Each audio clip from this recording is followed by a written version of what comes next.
Delhi state के कैकिंग और canoeing association और सोनिया विहार वाटर स्पोर्ट्स क्लब ने मिलकर दिल्ली में एक शानदार कार्यक्रम किया। मौका था अनिल कुमार राठी, मंजीत शेखावत, योगेश कुमार, विनय कुमार कुश, कृष्ण कुमार, निधि भारद्वाज और अमित कुमार के सम्मान का। ये वो लोग हैं जो इंटरनेशनल में वाटर स्पोर्ट्स में अलग अलग मेडल लेके आए। कार्यक्रम में जो मेहमान आए उन्होंने अपनी अपनी बातें मंच से रखी। सभी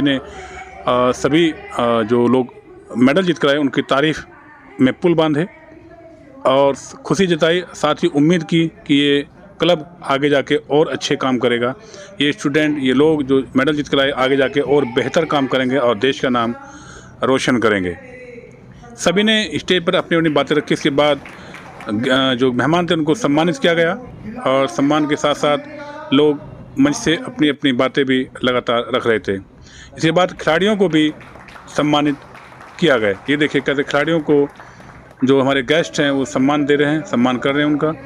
और एक खुशी का मौका था जब वो लोग जो अभी तक देश के मेन स्ट्रीम जो मीडिया है या मेन स्ट्रीम जो खेल हैं उनसे दूर हैं, इनका कहीं चर्चा आपने आमतौर पर नहीं सुनी होगी, जबकि ये वो लोग हैं जो मेहनत करके, बहुत कड़ी तपस्या करके एक बाद अपना मेडल जीत कर लाए हैं। साथ ही साथ उनके परिवार के कोई लोगों को भी सम्मानित किया गया जिनके बच्चे अभी इंटरनेशनल खेलने गए हुए हैं। कई लोग ऐसे हैं जो जिनके बच्चे यहाँ नहीं थे, वो इंटरनेशनल खेलने गए हुए हैं। ये देखिए मंजीत सिंह को भी इस मौके पर सम्मानित किया गया और सम्मानित करते हुए टीम बहुत खुश दिख रही है। ये मंजीत शेखावत कोच भी हैं और जो खिलाड़ी इंटरनेशनल खेल रहे हैं उनको एक कोच तैयार करते हैं, मेहनत करते हैं उनके साथ, ताकि ये बच्चे आगे जाके हमारे इस मौके पर कैनोइंग स्प्रिंट के जो चैंपियन हैं, हमारे साथी ने जो विदेश से कुछ बातचीत मेडल जीत के लाए। आइए हम बात करते हैं। क्या नाम है सर आपका? मेरा नाम विनय कुमार कुश है और मैं कैनो कैकिंग का प्लेयर हूँ, वाटर स्पोर्ट्स का। अभी रशिया में जो है इंटरनेशनल चैंपियनशिप हुई थी, वहाँ पर सभी देशों ने भाग लिया था। तो इंडिया की तरफ से मुझे जाने का शुभ अवसर मिला।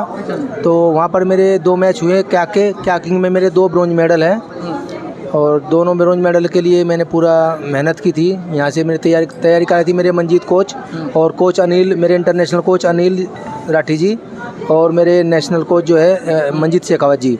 इन्होंने पूरा जो है मुझे ट्रेनिंग दी, तैयारी कराई और उसी का पूरे देशवासियों का आशीर्वाद मेरे साथ था। अच्छा, आपको ये तैयारी करने में कितने साल लगे?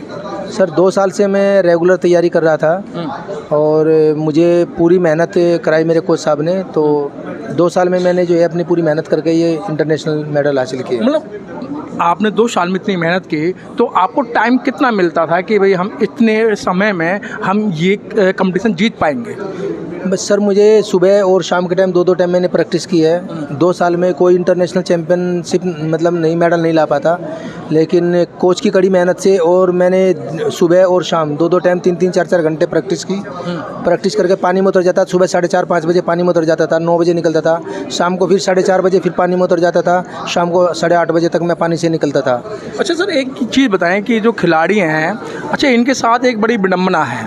एक क्रिकेट को ही इतना बड़ा खेल माना जाता है, बाकी जो एथलेटिक हैं या जो आप जो जीत कर आए हैं, इसको सरकार किसी भी तरीके से सहयोग नहीं देती है। बड़े दुख का कारण है सर, मुझे बड़ा दुख होता है। मैं जब हमारा सिलेक्शन हो जाता है उसके बाद में कुछ खर्चा अपने खर्चे से जाना होता है। गवर्नमेंट हमें सपोर्ट नहीं करती है, ना ही तो हमें स्टेट गवर्नमेंट ने सपोर्ट किया अब तक और ना ही केंद्र सरकार ने किया। हम अपने खर्चे से जाते हैं। कभी कभी ऐसा होता है कि कुछ भी MP MLA जो है हमें थोड़ा बहुत सपोर्ट कर देते हैं। हम उनसे कुछ अपने खर्चे से कुछ कर्जा लेके हमें जाना पड़ता है। वो कर्जा चुकाते चुकाते हमें कई महीने लग जाते हैं। अपना कर्ज अपनी मेहनत करके हम फिर भी हम जो है मेडल लाते हैं। मेडल लाने के बाद में भी कोई भी हमें सपोर्ट नहीं करता कि चलो अब ये मेडल इंटरनेशनल मेडल लाए हैं ताकि इनको आगे खेल के लिए सपोर्ट की जाए। अब तक हमें कोई सपोर्ट नहीं मिला है। ठीक है सर, बहुत बहुत धन्यवाद। साथ ही साथ आए हुए विशिष्ट मेहमानों ने भी मीडिया के सामने अपनी बातें कुछ यूँ रखी। नहीं बन जाता स्कूल में जब कंपलसरी सब्जेक्ट बनेगा, क्योंकि ये वाटर स्किल खाली स्पोर्ट नहीं है, एक किसी को बचाने का माध्यम है। कंपलसरी सब्जेक्ट होगा उतना बेस बढ़ेगा, उससे हमारे आइडेंटिफिकेशन बढ़ेगी और जब कंपटीशन स्कूल गेम फेडरेशन में, युवा गेम्स में इनका जब प्रतिस्पर्धा बढ़ जाएगी तब हम ओलंपिक गोल्ड की तरफ जाना शुरू कर देंगे। एक उदाहरण देता हूँ मैं ऑस्ट्रेलिया के लिए। ऑस्ट्रेलिया में सारे बच्चे अपने वीकेंड पे, सैटरडे संडे को माँ बाप के साथ सारे समुद्रों में, नदियों में तैर रहे हैं, कोई ना कोई क्रीड़ा प्रतिस्पर्धा कर रहे हैं। हमारे यहाँ ये संभावनाएं अध्यापक और उनके माता पिता वहाँ से शुरू हो। अच्छा, दूसरा चीज़, अभी हम लोग जैसे अनिल राठी जी से बात कर रहे थे और दूसरे प्लेयर से, तो उनका था कि इंडिया में इक्विपमेंट का एक तो इश्यू है। तो इक्विपमेंट में जैसे आर्मी वगैरह में तो ठीक है, बट जो प्राइवेट क्लब्स हैं उनके लिए क्या, आपके लिए what is the way forward? Equipment का काफ़ी समय तक हमारे पास इंपोर्ट ड्यूटी बहुत हाई थी। ज़्यादातर इंपोर्ट 90% इक्विपमेंट बाहर से आता है। अभी सामर्थ्य बन रहा है, जब तक संभावना नहीं होगी तब तक उतना नहीं डालेंगे, पर काफ़ी एक नए माध्यम में स्पोर्ट्स और एडवेंचर के ऊपर 100% ड्यूटी एग्जेम्प्ट कर दी गई है। धन्यवाद। चौहान साहब, जिस तरीके से क्रिकेट को इतनी बड़ी मान्यता दी जाती है, नोटों की वर्षा होती है, लेकिन जो वाटर स्किल्स है, जो खिलाड़ी जीत कर आए हैं, सरकार की तरफ से उन्हें बुलाकर किसी भी तरीके से धन्यवाद नहीं दिया गया। ये भारत की बड़ी विडंबना है। अगर आप देखें, क्रिकेट को स्थापित हुए हमारी आज़ादी से पहले का टाइम है, पर उसको इस पायदान और इस सीढ़ी पे आने के लिए भी 70 साल लग गए। जो क्रीड़ा की स्पर्धाएं हैं ये अभी अभी स्थापित हुई हैं। इनको स्थापना और इनको स्टेबलाइजेशन में लगने में कुछ समय लगेगा, और इनके लिए जैसे जैसे हमारी उपलब्धियां बढ़ेंगी, मेडल आएंगी, जब मेडल आएगा तब जाके हम अवसर और आवाज़ में चुनौती से हम लोग मांग सकते हैं, हक मांग सकते हैं। आज जो ये रजत पदक विजेता हमारे सामने खड़े हुए हैं, ये हमारे लिए एक उपलब्धि का सीढ़ी बनेंगे अपना पक्ष रखने का और लोगों को आकर्षित करने का। लेकिन इंडियन जितने भी खेल हैं, इंडियन जितने भी स्पोर्ट्स हैं, उनको इतनी मान्यता क्यों नहीं? भारत देश के अंदर, विदेशों में मान्यता है और विदेशी खेलों को यहाँ बड़े पैमाने पर मान्यता दी जाती है। हमारे यहाँ अभी धीरे धीरे ये पहल हो रही है कि जो प्रतिस्पर्धी और क्रीड़ा स्पर्धी जीत के साथ जुड़े हैं उन लोगों को ज़रूरी जगहों के ऊपर निर्देश करने का मौका मिल रहा है। एक योद्धा जो मेडल लेकर आया, उसके अंदर जो तेज और ज्वाला है, अगर जाके एडमिनिस्ट्रेटर भी बैठता है, उसकी समझ उस क्रीड़ा की काफ़ी अलग रहेगी। इसके बाद सोनिया विहार वाटर स्पोर्ट्स क्लब से जुड़े जो सदस्य हैं, जो अधिकारी हैं, उनका भी मंच पर भव्य स्वागत किया गया और साथ ही साथ ये उम्मीद जताई गई कि जिस तरह से लोगों को सिखा रहे हैं, बच्चों को सिखा रहे हैं, वो आगे भी सिखाएंगे और बच्चे जाकर विदेशों में भारत का नाम रोशन करेंगे, भारत का झंडा बुलंद करेंगे और आकाश में अपने भारत के तिरंगे को लहरा देंगे। साथ ही साथ अन्य मेहमानों का भी मंच पर स्वागत किया गया और स्वागत की बेला ये काफ़ी देर तक चली। और क्यों ना हो, जो लोग विशिष्ट होते हैं तो उनको विशिष्ट सम्मान भी मिलना चाहिए। ये सम्मान होता है कि देखिए मनजीत सिंह शेखावत का, जी हाँ, मनजीत सिंह शेखावत हैं, इनका भव्य स्वागत किया गया और जोर जोर लोगों ने तालियां बजाई, क्योंकि ये कोच हैं और ये उन बच्चों को तैयार करते हैं जो आज भारत का नाम विदेशों में रोशन कर रहे हैं। तो कोच साहब को बहुत बहुत धन्यवाद है कि उन्होंने ऐसे बच्चे तैयार किए जो देश का नाम बाहर जाकर रोशन करते हैं वाटर स्पोर्ट्स से जुड़े हुए खेलों को लेकर के। इसके बाद ये सिलसिला काफ़ी देर तक चला, सम्मान का सिलसिला काफ़ी देर तक चलता रहा और कई लोगों को, अन्य लोगों को भी इस मंच पर स्वागत किया गया, कई लोगों का स्वागत किया गया।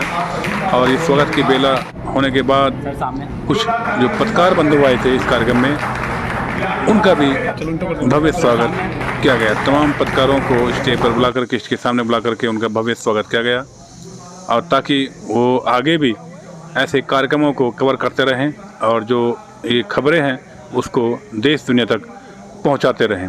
पत्रकारों की इस तरह की सोच बहुत अच्छी मानी जाती है, जो लोग ऐसे ऐसे खेलों को, जिनको लोग कम जानते हैं, उनको उजागर करते हैं, उनको दुनिया के सामने लाते हैं।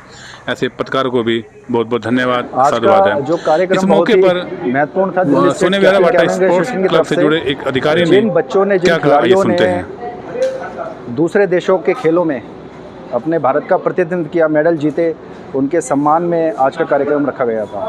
तो कौन किस लोगों ने इसमें हिस्सा लिया, कहाँ के लोग आए हैं? इसमें लगभग 4 खिलाड़ियों ने मॉस्को रशिया में हिस्सा लिया था, मेडल जीते थे।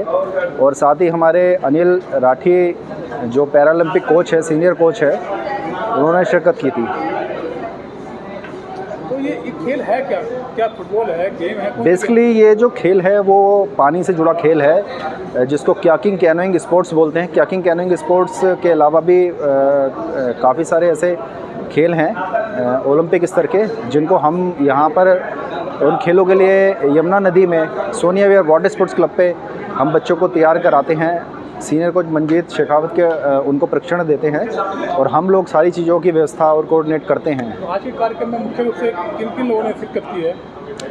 आज के जो कार्यक्रम में मुख्य रूप से जो हमारे पैरा ओलंपिक कमेटी के चीफ हैं अमरीक सिंह जी, कर्नल अमरीक सिंह जी, उन्होंने शिरकत की थी। इसके अलावा बहुत सारे अतिथिगण जो हैं जो यहाँ पर कार्यक्रम में आए, जिन्होंने कार्यक्रम की शोभा बढ़ाई। आपके यहाँ किस लेवल के बच्चे प्रैक्टिस करते हैं? बहुत अमीर होते हैं, गरीब होते हैं लोग? नहीं, हमारे जो बेसिकली हमारे यहाँ प्रैक्टिस करने वाले बच्चे सारे निम्न वर्ग से आते हैं। किसी के फादर सब्जी बेचते हैं, किसी के फादर रेडी लगाते हैं, किसी की मजदूरी करते हैं। ऐसे निम्न परिवार जो रोज़मर्रा मजदूरी करके अपना गुजारा करते हैं, इस तरह के जो बच्चे हैं आसपास के, वो लोग बेसिकली आते हैं। उनके उत्थान के लिए उनको वाटर स्पोर्ट्स का हम प्रशिक्षण देते हैं। क्या सपना है संस्था का? सपना यही है, और सपना तो आप साकार होता देख रहे हैं। बच्चे नेशनल के साथ साथ इंटरनेशनल स्तर पर भी लेकर आने हैं पद, ये बड़ी अचीवमेंट है। हमारे बीच हैं मंजीत शेखावत जी, जो कि एक कोच हैं वाटर स्किल्स के। मंजीत जी, जिस तरीके से आपने ये एक व्यवसाय कहूँ या स्पोर्ट जो चुना है, इसे चुनने का क्या कारण था आपका? इसका कारण ये था सर कि हम यमुना किनारे के निवासी हैं जी। बेसिकली मैं वैसे तो जयपुर का हूँ, वहाँ पर पानी इतना नहीं है, लेकिन हम यहाँ पर बस गए थे पिछले 35-40 साल पहले हमारे पेरेंट्स, और जब हम पैदा हुए तब से ही यमुना को देख रहे हैं। यमुना मैया को बहुत पास से हमने ऑब्ज़र्व किया है, कभी बाढ़ कभी सूखा, ये सब देखा है उसमें। तो धीरे धीरे जब हम इसके पास आते थे घूमने, जब स्पोर्ट्स देखा तो इसमें कुछ नावें चलती थी, तब इसके बारे में पता लगा कि ये नाव जो है ये कोई गेम है। तो हमारे उस समय एक कमांडेंट थे जो कोच थे बीएसएफ में, संजय बेनीवाल जी, उन्होंने हमें स्पोर्ट्स के बारे में बताया। उन्होंने कहा आप खेलेंगे तो आपको जॉब भी मिलेगी और आपकी टीम में आपको हम मेडल भी मिलेगा, अच्छा खेलेगा तो फिर हमने इस स्कोप को पकड़ा। एथलेटिक में करा करता था, और वो एथलेटिक करते करते मैंने वाटर स्पोर्ट्स शुरू किया। स्विमिंग मैंने करी, वो मैंने एनसीसी नेवल यूनिट में स्विमिंग सीखने के बाद कायाकिंग कैनोइंग से जब लगा हुआ तो इसको मैं छोड़ ही नहीं पाया। शेखावत जी, आपकी फैकल्टी के जो स्पोर्ट्स खिलाड़ी हैं, वो कितने लोग इस समय जो मेडल जीत कर आए हैं? सर लगभग 400 प्लस मेडल्स हम राष्ट्रीय स्तर पर जीत चुके हैं, और ऑल इंडिया यूनिवर्सिटी में भी हम 300 प्लस मेडल जीत चुके हैं। लेकिन हमारी जो यूनिवर्सिटीज़ होती हैं, हम बाहर की यूनिवर्सिटीज़ से बच्चे खेलते हैं, क्योंकि दिल्ली यूनिवर्सिटी में इस गेम को ज़्यादा स्कोप नहीं है, तो बाहर से बच्चे मेडल जीतते हैं। और अंतर्राष्ट्रीय जो हमारा होता है ना वर्ल्ड यूनिवर्सिटी, उसमें भी हमारे क्लब के खिलाड़ी खेल चुके हैं, और वर्ल्ड चैम्पियनशिप में हमारे मेडल हैं। अभी आप देख ही रहे हैं कि रशिया में भी हम मेडल लेकर आए। पैरा स्पोर्ट्स में हम काफ़ी अच्छा कर रहे हैं। शेखावत जी, जैसे कि जितने स्पोर्ट्स हैं बड़े कॉस्टली हैं, और जो खेलने वाले बच्चे हैं वो गांव से आते हैं और ऐसी जगह से आते हैं कि उनके माँ बाप बच्चा कितना भी होनहार सही, लेकिन वो स्पोर्ट्स तक नहीं पहुंचा पाते हैं।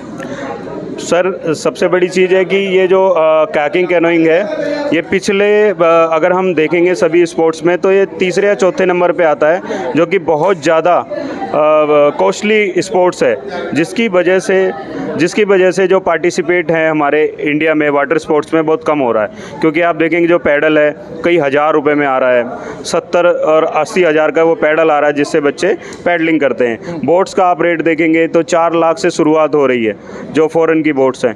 तो ये एफर्ट्स हमारी इंडियन कायाकिंग कैनोइंग एसोसिएशन ने और दिल्ली कायाकिंग कैनोइंग एसोसिएशन और इस स्टेट्स की जितनी भी एसोसिएशन वर्क कर रही हैं, उनका एक मजबूत इरादा है, जिसकी वजह से हम इस स्पोर्ट्स को ज़िंदा रख पा रहे हैं बिना गवर्नमेंट सपोर्ट के। आप देखेंगे कि सोनिया विहार वाटर स्पोर्ट्स क्लब में तमाम इतनी चीज़ें सोनिया विहार वाटर स्पोर्ट्स क्लब के सभी मेंबर्स द्वारा जोड़ी गई हैं, जिनकी कॉस्ट अगर हम देखें तो 25 से 30 लाख है। वो फ्री ऑफ कॉस्ट बच्चों को दिया जाता है। वहाँ से बच्चे एडमिशन लेते हैं, मेडल लेते हैं, और देश में दिल्ली का नाम रोशन कर रहे हैं। शेखावत जी, अगर आपसे कोई जुड़ना चाहे तो उसके लिए आपके पास ऐसी क्या फैसिलिटी है जो आपसे वो खिलाड़ी जुड़ पाएँ? सर इसमें जुड़ने के लिए वाटर स्पोर्ट्स क्लब पर आकर 2-3 टेस्ट लिए जाते हैं, जिसमें स्ट्रेंथ एंडोरेंस का टेस्ट लिया जाता है, फिजिकल टेस्ट। उसके बाद हाइट मेज़र की जाती है, हाइट वेट के अकॉर्डिंग हम प्लेयर को एज को देखते हुए स्विमिंग सिखाते हैं। देन उसके बाद हम उसको कैकिंग कैनोइंग, ऐसे हमारे 12 इवेंट है अलग अलग, सभी में पार्टिसिपेट कराते हैं। बहुत बहुत धन्यवाद। खैर, सोनिया विहार वाटर स्पोर्ट्स क्लब और दिल्ली की जो बाकी टीमें हैं वो इसी मेहनत और लगन के साथ बच्चों को सिखाती रहेंगी, ताकि बच्चे भारत का झंडा विदेशों में लगातार बुलंद करते रहें और भारत का नाम विदेशों में रोशन करते रहें। इसी उम्मीद के साथ आइए अब इस कार्यक्रम से विदा लेते हैं और उम्मीद करते हैं कि ये संस्था इसी तरह से कार्य करती रहेगी और भारत का नाम विदेशों में रोशन करती रहेगी।